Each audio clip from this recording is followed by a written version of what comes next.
Chaque jour, Charles et Carole vous présentent la leçon de l'école du sabbat.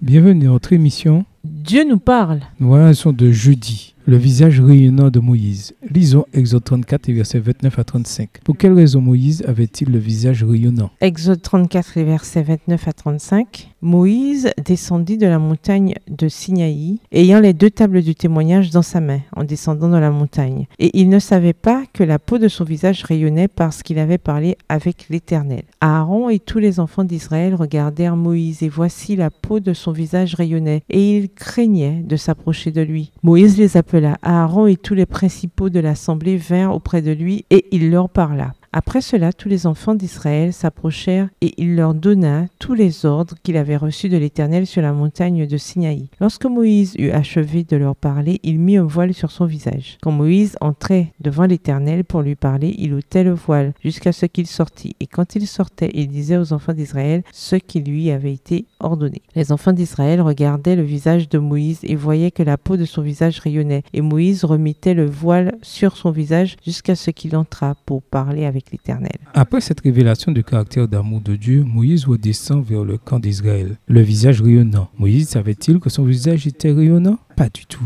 Plus on est proche du Seigneur et plus on est conscient de ses imperfections comparées à la sainteté de Dieu. Quelle était la raison d'un tel phénomène? Ce n'était pas seulement dû au fait qu'il s'était trouvé en présence de Dieu, car à plusieurs reprises auparavant, il avait été avec le Seigneur et son visage n'avait pas rayonné après ces rencontres. Cependant, s'il n'avait jamais été dans la présence de Dieu, son visage n'aurait pas non plus rayonné ainsi. C'est seulement après avoir compris la bonté de Dieu et s'être ouvert totalement à Dieu devant la beauté de son caractère que Moïse fut transformé et que son visage rayonna. Nos cœurs et nos intelligences peuvent changer quand nous nous abandonnons à Dieu et que nous le laissons être le Seigneur et roi de nos vies. Lisons 2 Corinthiens 3, verset 18. Comment Jésus peut-il vous transformer progressivement à son image? 2 Corinthiens 3, le verset 18. Nous tous qui le visage découvert contemplons comme dans un miroir la gloire du Seigneur, nous sommes transformés en la même image de gloire en gloire comme par le Seigneur l'Esprit. Paul compare le visage brillant de Moïse à Jésus-Christ et dit que la gloire de Jésus, en qui était incarnée la loi et la grâce de Dieu, surpasse la gloire de la loi avec Moïse. Christ et sa loi peuvent se graver dans nos caractères quand nous fixons les yeux sur Jésus. Hébreux 3, verset 1, Hébreux 12, verset 2. Et uniquement par la puissance de l'Esprit de Dieu. 2 Corinthiens 3, les versets 12 à 18. Moïse est un modèle pour nous. Il démontre ce que Dieu peut faire quand nous le laissons changer nos caractères et nous façonner à son image. C'est ce que Paul veut dire quand il parle de marcher en nouveauté de vie. Romains 6, verset 4 dans la version Colombe. Quels domaines de votre caractère ont besoin de refléter davantage le caractère de Dieu? Tous les domaines sans doute. En quoi le fait de fixer ses regards sur la croix et ce qu'elle signifie peut-il vous encourager et vous donner l'assurance du salut? Au revoir.